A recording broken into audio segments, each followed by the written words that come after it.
Bonjour Nicolas. Bonjour Demian.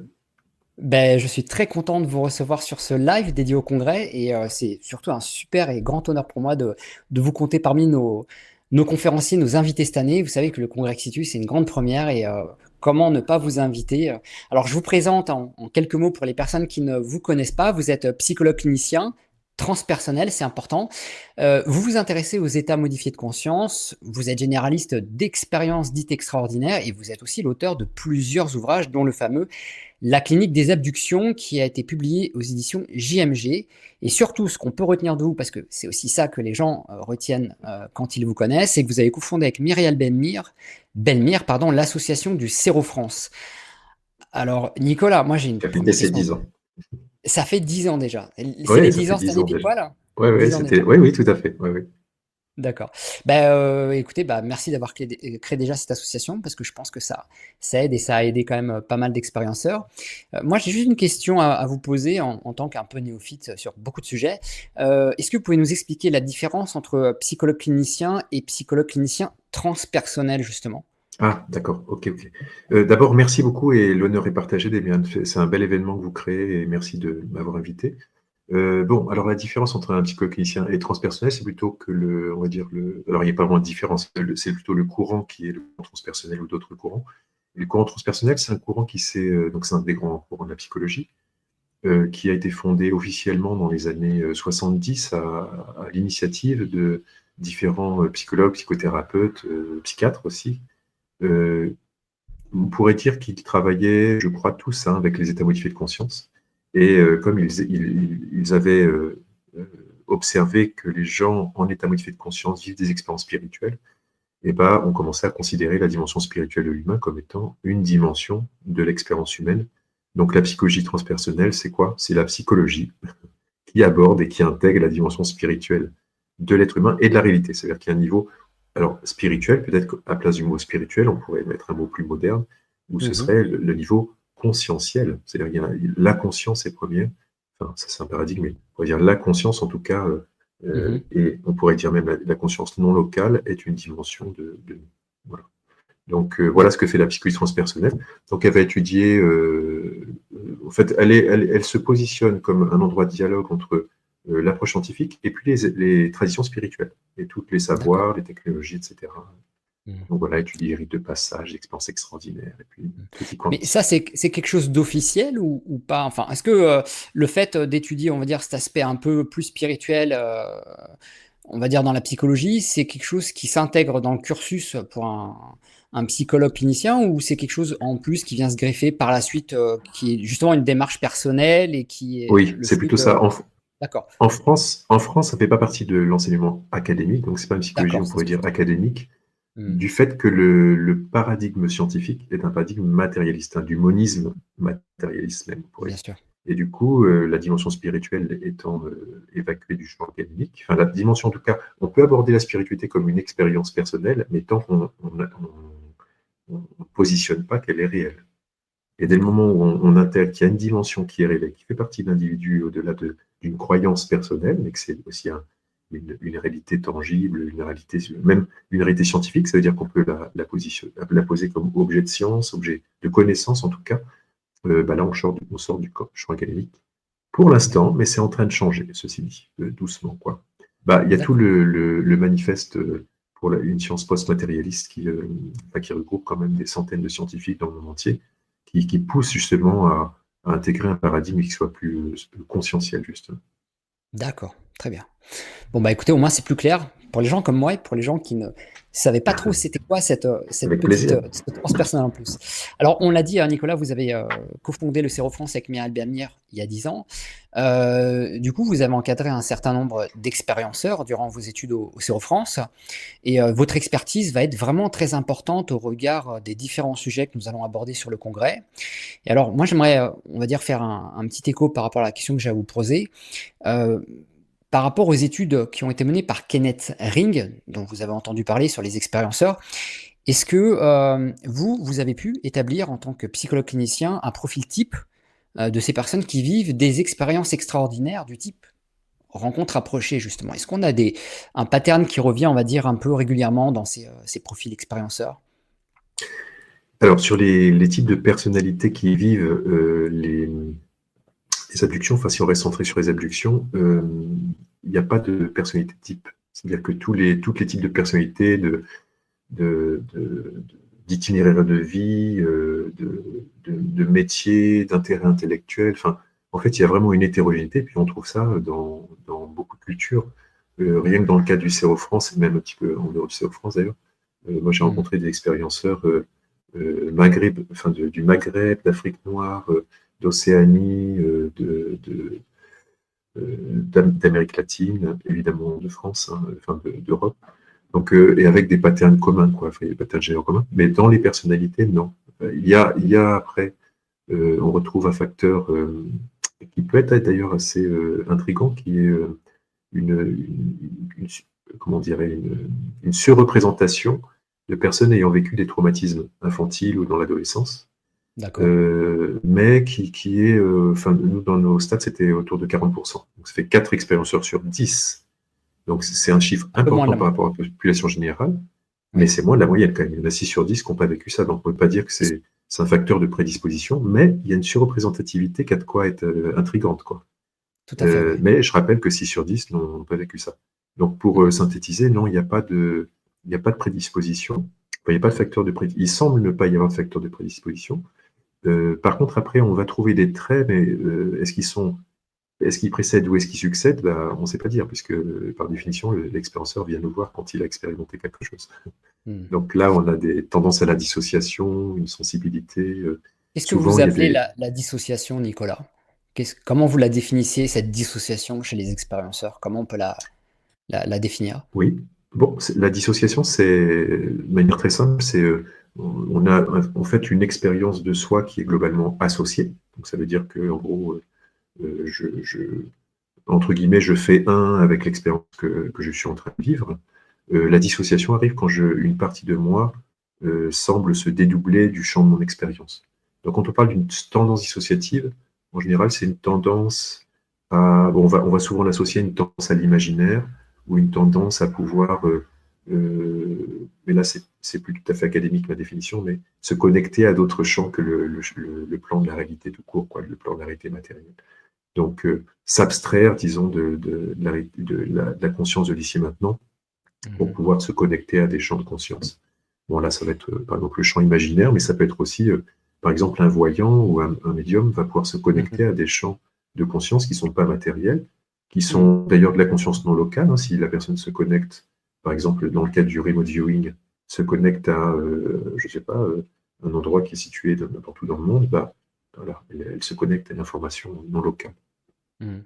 C'est vrai que, par expérience, chez beaucoup d'expérienceurs, de rencontres approchées, on a souvent quelque chose qui revient, c'est vraiment, comme vous l'avez dit, cette conscience, enfin cette connexion qu'on peut avoir, non pas au monde matériel, mais cette déconnexion du monde matériel. Alors Kenneth Ring, lui, il parle d'une propension au fantasme, peut-être pour essayer d'être générique, Oui, mais c'est vrai qu'on a des profils de personnes qui, rapportent, avoir une connexion spécifique avec, ça peut être la nature. Alors ça, dans le langage de certains autres, ça va être, on va dire, les mondes subtils, tous les phénomènes dits énergie, etc. Ou tout, on va dire, les événements dits extraordinaires qui vont, ou paranormaux du moins, euh, qui, euh, qui se retrouvent un peu on va dire dans certains témoignages. On ne va pas catégoriser non plus mmh, tous les profils, mais j'aime beaucoup ce que vous m'aviez dit la dernière fois qu'on avait échangé ensemble. Vous m'aviez dit justement que, en fait, ces fameux traumas dont vous parlez, qu'on retrouve chez 4 dixièmes, donc à votre niveau, sur les mmh. profils que vous étudiez, ces traumas, que ce soit dans l'enfance ou dans l'adolescence, vécus par certains expérienceurs, vous m'avez dit que ce n'était pas en fait des effets de causalité, mais plutôt des conséquences. Et j'avais bien aimé justement ce lien en fait. Ce n'est pas une causalité, mais c'est on va dire, un constat finalement. Ah, une Ces traumas, corrélation, oui, oui, oui, c'est une c'est une corrélation. C'est on corrélation. observe qu'il y a, Voilà. voilà, une corrélation, c'est-à-dire que bah, on observe que c'est voilà, c'est corrélé. Mais on ne sait pas trop en faire une relation. Bon, on peut poser des hypothèses hein, là-dessus. Moi, je voudrais revenir sur un point, si vous permettez, Oui, Demian, c'est non, que sur le constat de Ring, faut quand même rappeler que c'est un constat qui est un peu occidentalo-centré. Qu'est-ce que je veux dire par là? d'accord. C'est que quand on dit bah, les personnes sont plutôt connectées à un univers fantasmatique, relié à la nature, etc., on parle par rapport à un point de référence de quelqu'un de déconnecté de ces champs-là, c'est-à-dire qu'il est dans un rapport massivement rationnel à la réalité et à la matière, et qui serait plutôt déconnecté de la nature, ça veut dire le portrait de l'occidental moderne moyen, quoi. Hein, je rappelle que si vous prenez un aborigène ou un maya ou de la jungle ou un kogi ou autre, on est complètement à notre profil. Donc, je voudrais, moi, positionner quelque chose, c'est que les traits qu'on va trouver chez l'expérienceur d'abduction ou l'expérienceur d'expérience de mort imminente ou une personne qui fait un processus un chemin, en fait, avec une technique d'éveil spirituel comme que ce soit le yoga, que ce soit le chamanisme, que ce soit la psychologie transpersonnelle hein, ou d'autres chemins. En fait, qu'est-ce qu'on va voir? Un visage humain qui, bah oui, qui est commun. Ça veut dire une sensibilité à la nature, une conscience altruiste, un éveil plutôt de la compassion, un sentiment de l'interdépendance qui fait que, bah oui, je suis sensible à la nature et à ce qui s'y passe, partie d'une unité, et qu'en fait, c'est plutôt notre visage d'humain qui se dévoile. Et c'est plutôt là facteur commun à notre humanité, pas forcément aux expérienceurs. Ce que je Oui, voudrais tout dire. à fait. Ce Alors, qui a de quoi intriguer dans les abductions, c'est la dimension, je pourrais dire, initiatique de l'expérience. Justement parce que les expérienceurs, on peut dire ce qu'on veut, hein, ce sont des paralysies du sommeil, ce sont ceci, ce sont cela. La paralysie du sommeil donne rarement un processus initiatique tel qu'on le voit chez les expérienceurs. Donc il y a quelque chose qui vient ouvrir la conscience des expérienceurs et révéler ce visage un peu humain dont je parlais. d'accord. Tout à l'heure, quand je vous ai présenté, on a parlé de votre ouvrage, enfin, je l'ai mentionné, La clinique des abductions. Donc en fait, cet ouvrage que je vais d'ailleurs mettre à l'écran de suite pour que les gens, on va dire, puissent en prendre connaissance si, bien sûr, ils sont intéressés d'en faire l'acquisition, ce que je recommande vivement. Hop, on va faire comme ça sera beaucoup plus simple. Donc cet ouvrage que vous avez écrit, donc édité aux éditions GMG, il regroupe quelque part un petit peu, on va dire, certains cas que vous avez pu étudier.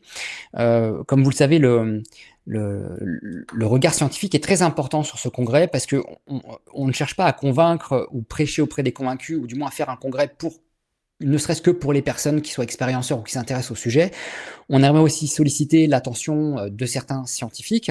Et aujourd'hui, c'est vrai que pour, on va dire, un expérienceur témoigner de telles expériences, ça peut mettre au banc certains de nos contemporains. Du coup, on va dire, dans le milieu académique scientifique, si on peut parler de personnes lambda, si on a affaire à ce type de témoignage ou ce type de profil, on pourrait penser que ces personnes sont, on va dire, du moins présentent certaines pathologies psychologiques ou sont schizophrènes. C'est un peu la chose facile qui va définir ces gens-là. Et c'est pour ça que vous, en tant que scientifique, votre regard est très important, tout comme celui d'Hélène Lanzet, qu'on aura l'occasion aussi de recevoir sur ce live juste après, et qu'on aura l'occasion aussi de voir sur le congrès.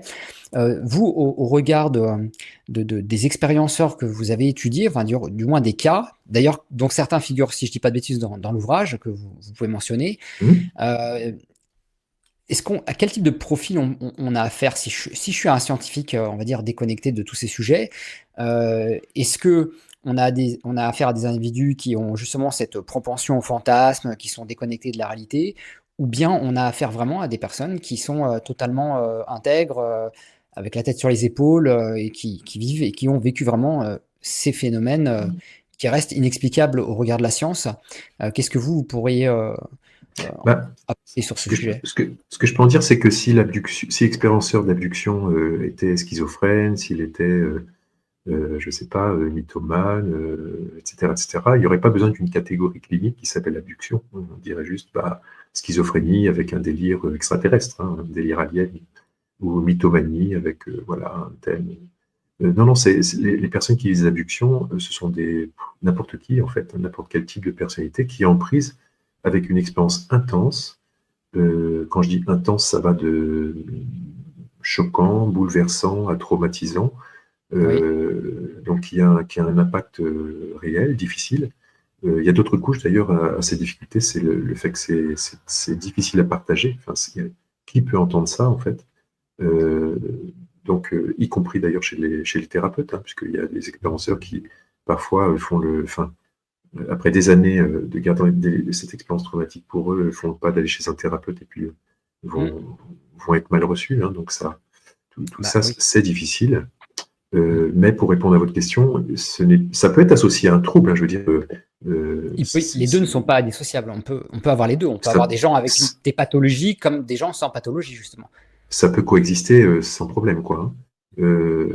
Mais voilà, c'est pas lié à une psychopathologie. Par contre, l'expérience peut donner un trouble psychopathologique Oui. en lien avec en fait la dimension traumatique ou vraiment très étrange, trop étrange de l'expérience, Mm. qui peut d'ailleurs, du fait que c'est pas partageable, des fois, bah, laisser une famille ou une personne avec elle-même et puis tourner en boucle avec son Mm. expérience en essayant de trouver du sens toute seule.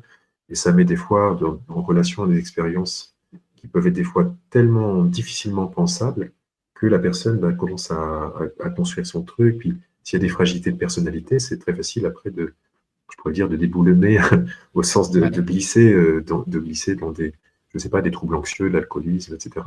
Mais qui n'ont pas, qui sont pas une psychopathologie en eux-mêmes, qui sont la conséquence euh, d'une expérience qui est difficilement, qui est difficile, enfin qui est parfois difficile, et puis difficilement pensable et difficilement partageable.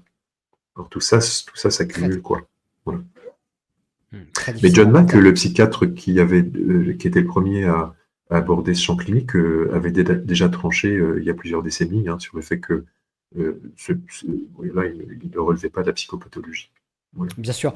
Alors ça, pour des personnes comme vous ou comme moi ou qui s'intéressent à ces phénomènes, notamment le public qui viendra au congrès, le nom de John Mack n'est bien entendu pas inconnu, mais aujourd'hui, moi, si je prends les scientifiques voilà, académiques, hein, tels qu'on en a parlé dès le début de cet échange, voilà, on a une porte fermée. On a déjà que le phénomène ovni en lui-même est difficilement, on va dire, crédité. On a encore du mal à le reconnaître, à l'accepter, bien que les choses soient en train de bouger ces 2 dernières années, comme on l'a vu. Mais alors de là, pour certains scientifiques, profils scientifiques, entrer dans un sujet, un échange en lien avec des visites exogènes qui viennent, on va dire, étudier ou rendre visite à certaines personnes à domicile, ça doit être encore, on va dire, plus indigeste si la réalité du phénomène ovni est recevable à leur égard, quoi. Mais ce que je veux dire, Et comme, donc, ouais. oui, Damien, j'allais juste dire, comme disait John Mack disait, bon, après toute son étude, je ne peux pas dire il y a des extraterrestres qui enlèvent des gens. Je peux dire que nous avons affaire à un phénomène qui est euh, enfin, différent de ce qui est connu et mérite vraiment une attention, enfin une attention sérieuse, Mm, ouverte surtout, voilà pour aborder ça. Et moi je dirais la même chose, c'est-à-dire je ne sais pas si ce sont des aliens, je ne sais pas de quoi il s'agit, mais c'est un mm, phénomène qui mm, semble fortement, enfin qui semble exogène, une mm, exogénéité radicale, mm, en même temps qui est vraiment, qui ne cesse d'être intrigante. Et moi c'est pour ça mm, que j'appelle ça un koan au sens que ça, dans la tradition zen, le koan c'est l'énigme insoluble dont la seule résolution est un changement d'état de mm, conscience, c'est-à-dire un éveil, un satori, mm, mm, et que mm. le sujet ovni nous met un petit peu là-dedans, quoi. Voilà. C'est sûr. Ouais. Bah, d'ailleurs, ça fera tout l'objet de votre intervention, puisque on vous retrouvera le samedi 28 juin à 16h30 en compagnie Mhm. d'Hélène Lancelet du Quépan. Et justement, on va explorer les impacts psychologiques et les expériences que provoquent ces expériences, on va dire, de rencontres rapprochées. Donc, je précise pour les personnes qui nous regardent que, eh bien, il y aura des échanges, questions-réponses avec le public, notamment sur bah, les effets physiques et psychologiques que peuvent amener ces expériences. Nicolas nous parlera également des approches thérapeutiques qui peuvent être entreprises, qui sont conseillées et parfois engagées sur certaines études de cas. Est-ce que vous, Nicolas, par rapport à vos études, ou du moins les profils avec qui vous avez travaillé, vous avez eu à un moment on va dire des préconisations spécifiques sur, on va dire, je dirais pas une prise en charge, mais est-ce que certains cas méritaient vraiment, parce que vous avez parlé justement des traumatismes ou des pathologies qui pouvaient découler justement de ces expériences. On peut se douter qu'une personne qui se réveille un matin ou en pleine nuit avec, on va dire, des êtres qui ne ressemblent pas autour du lit, ça peut amener un choc profond et on va dire une déchirure, on va dire, dans le paradigme qu'on avait ou qu'on a. Comment on peut justement à un moment quand on a mis les pieds de l'autre côté et qu'on se rend compte qu'il y a une autre réalité derrière la nôtre et qu'il y a une sorte de vérité qu'il est pour certains, mais pas d'autres, hein, je Mm. précise bien, comment on peut vivre avec, enfin, ou du moins comment, en tant que vous, psychologue clinicien, vous pouvez encadrer ces gens. C'est quoi, on va dire, les process, les méthodes pour les aider, ces gens-là? Parce que je suppose que vous avez dû rencontrer des gens qui étaient complètement euh, sous le choc, peut-être parfois, non? Mm. Ah oui, bien sûr, bien sûr, bien sûr.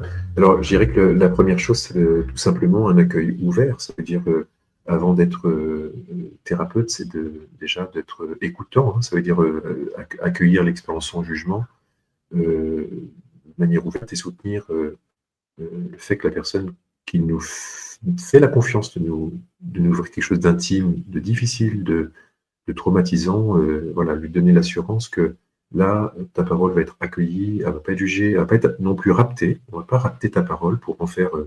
ah, c'était ceci ou c'était cela, mais simplement t'aider à la penser, à te réapproprier ton expérience et à construire le sens qui te parle à toi, en fait, hein. Parce que un des drames qui refait d'ailleurs du trauma, c'est, on pourrait dire, le viol psychique, hein. Ça veut dire attraper ton Mm. expérience au service de telle et telle vision du monde, quelle Mm. qu'elle soit transpersonnelle, matérialiste ou ce qu'on veut, c'est ton expérience et c'est à toi de la penser. Et moi, sur un autre plan, je peux aussi la penser, mais pas dans le champ de l'espace dans lequel je te reçois, toi, quoi. Le deuxième aspect, après, c'est la groupalité. Ça veut dire que un des aspects qui est douloureux, c'est bon, l'aspect du non partageable, c'est une chose du difficilement pensable, des aspects traumatiques, là, qui vont nécessiter des techniques d'exploration et de soins. Puis il faut se rappeler aussi que bah, on est aussi une histoire de vie, hein, une personne qui aurait vécu des négligences dans l'enfance, des Mm. traumatismes, Mm. qui est elle-même dans une vie difficile, un moment de vie vraiment difficile. Je ne sais pas, qui a des traumas par ailleurs, je ne sais pas, un Mm. policier qui a vécu des agressions, des choses comme ça. Et Ouais. ça vient se rajouter. Enfin, la boîte peut vite exploser. Le couple peut vite exploser, la famille peut vite exploser, ce qui rajoute toute difficulté. Et puis ce sentiment d'être éjecté aussi de l'échange commun parce que Mm. j'ai vécu une expérience qui est vraiment réelle, qui est vraiment Mm. tangible, Mm. et en même temps, tout le monde fait comme si ça n'existe pas. Et ça, c'est vraiment, ça exclut de la communauté Ça d'échange provoque parce un... que C'est l'effet isolement, quoi, hein. Ça isole complètement la c'est l'effet, personne. ça isole. Ça Mm. isole et ça isole sur plusieurs couches parce que c'est comme si, enfin, c'est plus que comme si j'ai vu quelque chose, c'est tangible, c'est réel. Tout Mm. le monde agit comme si ça n'existe pas. Et dès le Mm. moment, c'est déjà difficile de le partager parce qu'évidemment, on va me prendre pour un Mm. fou, etc. Oui, oui. Et c'est difficilement partageable. Donc cette dimension-là, parce qu'on est des êtres sociaux, on a besoin de partager. Donc la dimension du groupe d'expérienceurs, on a fait ça tout de suite au CERO. Cette dimension-là, ça veut dire que c'était une association vraiment bicéphale avec l'aspect clinique, d'accord, mais aussi l'aspect humain, simplement d'un groupe humain avec de la chaleur humaine, un accueil, de l'expérience des uns et Mm. des autres, où Mm. on peut partager en groupe ce qu'on a vécu, y réfléchir ensemble. Et puis nous, les psychologues, on veillait surtout après, dans l'aspect groupal, à bah, pas de leadership, voilà, respecter la posture et les pensées de chacun, bah, tout ce qui se passe Mm. dans un groupe après. Mm. Mais voilà ce que je peux dire, un accueil, et puis voilà, un espace pour parler ouvertement, réfléchir, voilà, comparer des idées, tout ça. Et puis un accueil aussi, un espace aussi où la personne peut revenir aussi à son histoire, aux échos de l'expérience sur son histoire, parce qu'il est très facile de projeter, évidemment, quand on est face à l'étrangeté, on va Mm. projeter beaucoup de choses hein, sur cet Oui. étranger, cette Mm. étrangeté. Mm. Et du coup, ce qu'on y projette, c'est son histoire de vie. Mm. Voilà, et du coup, il y a toujours un moment d'une expérience aussi intense de retour aux expériences qu'on a vécues, de retour à sa propre intériorité, à son propre chemin humain, quoi, à ses propres nœuds émotionnels, ses blessures, c'est tout Mm. ça. Mm. Et puis ça, c'est le moment du nettoyage, je dirais. Mm. Du coup, ce que vous dites, ça amène un champ interprétatif de la part des expérienceurs. Donc souvent, peut-être qu'ils arrivent avec des, on va dire des discours tout faits, peut-être qu'ils pensent avoir une explication claire là-dessus. Et est-ce que ce champ interprétatif, il diffère considérablement d'un expérienceur à l'autre? Et si oui, derrière ce champ Oui. interprétatif, est-ce qu'il y a un ciment, on va dire, qui, lui, semble un peu, je dirais, absolu ou similaire dans ces profils? Ce que je peux dire, moi, c'est que bon, qu'il y a l'expérience elle-même, la phénoménologie d'expérience, hein, Ouais. telle qu'elle s'est passée, telle que je l'ai vécue, telle que je peux la Mhm. raconter. Et comme vous dites, après, il y a le champ de l'interprétation qui est la relation que j'ai avec cette expérience. Oui. comment je l'attrape, qu'est-ce qu'elle me fait, qu'est-ce que j'en fais. Et Mmh. cette relation, elle est évolutive. Mmh. Et c'est à cet endroit de la relation avec l'expérience et des interprétations que j'en ai que là, l'histoire de vie parfois se raconte, voire s'engorge. Hein, par exemple, si Mmh. j'étais toujours, je ne sais pas, je me suis senti toujours différent, bah, ça va renforcer encore l'idée que je suis différent des autres. Si Mmh. j'ai vécu beaucoup de maltraitance, bah, peut-être je vais focaliser sur l'aspect maltraitant et partir dans un trip sur le fait que ces êtres Mmh. viennent me maltraiter encore et encore Ouais, parce que oui, je ne oui, vaux tout à pas fait. plus. Vous voyez, Bien c'est sûr. ça, quoi. Oui, oui, Et je au vois, ouais. contraire, si j'ai par contre une tendance à la béatification du monde, bah, Mmh. je vais transformer et interpréter l'expérience dans telle ou telle direction. Voilà, Ouais, dedans, ouais. bah, voilà, évidemment, des champs d'interprétation différents. Mmh. Ce que je peux dire, c'est qu'à un moment, il faut lâcher aussi la question de l'autre, qu'est-ce qu'ils veulent, qu'est-ce qu'ils me veulent, c'est qui, etc., qui est normal, Ouais. ce sont des questions tout à fait normales, mais Bah pour oui. replonger à qu'est-ce que ça me fait et qu'est-ce que Ouais. j'en fais. Voilà. Voilà. Ouais, tout à Et fait. ça, c'est de ramener dans cette Ouais, histoire. ouais. Bah, Et moi, c'était je voudrais recommander à ceux qui veulent un peu s'interroger là-dessus. Il y a un documentaire que je trouvais magnifique, touchant et vraiment, je trouve qu'il parle du bon endroit de l'abduction. C'est un documentaire argentin qui s'appelle Témoin d'un autre monde. d'accord. Et on peut le voir, je crois, sur Inres Télé. Mmh. On doit peut-être pouvoir le voir ailleurs. En espagnol, je sais qu'il est disponible, mais c'est en version espagnole sur, je ne sais plus quelle chaîne, sous le Testigo de Otro Mundo, donc c'est le même titre en espagnol. Et là, ça raconte vraiment l'histoire vraie de Diego qui a vécu une abduction et qui a été isolé toute sa vie. Et il va être visité par Jacques Vallée et aussi par un psychiatre qui s'appelle Nestor Berlanda, qui est un psychiatre qui a étudié l'abduction pendant plusieurs décennies et qui continue là en Argentine, avec lequel je Mmh. suis en lien aussi, et qui va aller le visiter et ils vont lui permettre de revenir à son histoire et de réouvrir toute une dimension justement de sa lignée et notamment de son origine, je ne sais plus, des Indiens, je ne sais plus quelle ethnie indienne. Et ils vont l'emmener Mmh. retrouver des dimensions chamaniques chez son grand-père et tout ça. C'est un très très D'accord. beau, très très Bah, très très beau ça rejoint documentaire. exactement ce que vous disiez. C'est, non pas, pourquoi moi, pourquoi je vis ça? Ces questions qui vont amener l'isolement, mais plutôt qu'est-ce que j'en fais et comment je vais, comment je vais évoluer avec ça? Oui, Comment, je vais pouvoir me ouvrir peut-être à d'autres sujets et comment ça peut-être me faire voir le monde d'un autre œil. Donc, de toute façon, moi ma on mettra conviction, oui, pardon Damien, j'allais dire ma non, non. conviction, moi, dans l'accompagnement des expérienceurs, puis en même temps, ma conviction, elle est faite aussi, bah, je vous ai dit, je suis thérapeute transpersonnel, donc elle est aussi fondée là-dedans. On ne peut pas s'extraire de sa culture.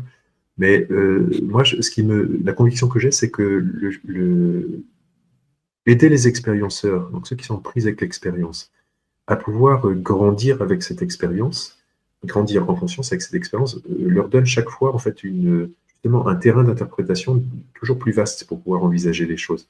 Mmh. Plutôt que de rester à qui ils sont, qui ils sont, qui ils sont, des Mmh, débats, mmh, qu'est-ce que ça me fait, et d'entrer à mmh, l'intérieur de cette aventure d'autodécouverte d'une certaine manière. Et du coup, mmh. ma sphère de relation avec Ouais, l'expérience, du coup, ouais, s'élargit, grandit, et du coup, là, bah, ouvre après tout un tas mmh. de nouvelles questions. Tout à Ça fait. simplifie pas l'équation, ça l'enrichit. C'est tout. Ouais, ça c'est ça c'est que ça amène d'autres questions. Voilà, vers d'autres Toujours. mondes. Voilà. Bon, Voilà. bah, Nicolas, je tenais à vous remercier d'avoir pris le temps de venir nous voir sur ce live et de nous Merci à avoir mis vous. l'eau à la bouche parce moi, j'ai hâte que ce congrès vienne et puis, bah, bien sûr, vous pourrez retrouver Nicolas, hein, comme je l'ai dit, le 28 juin à 16h30 pour une conférence et aussi, pour une table ronde qui suivra. Donc on vous remercie beaucoup, Nicolas, par avance d'avoir répondu à Merci, l'invitation et Damien. puis, bah, je vous dis à cet été et je vous souhaite une bonne soirée. Avec plaisir. Bonne soirée. À très bientôt, Nicolas. Merci. À bientôt, Damien.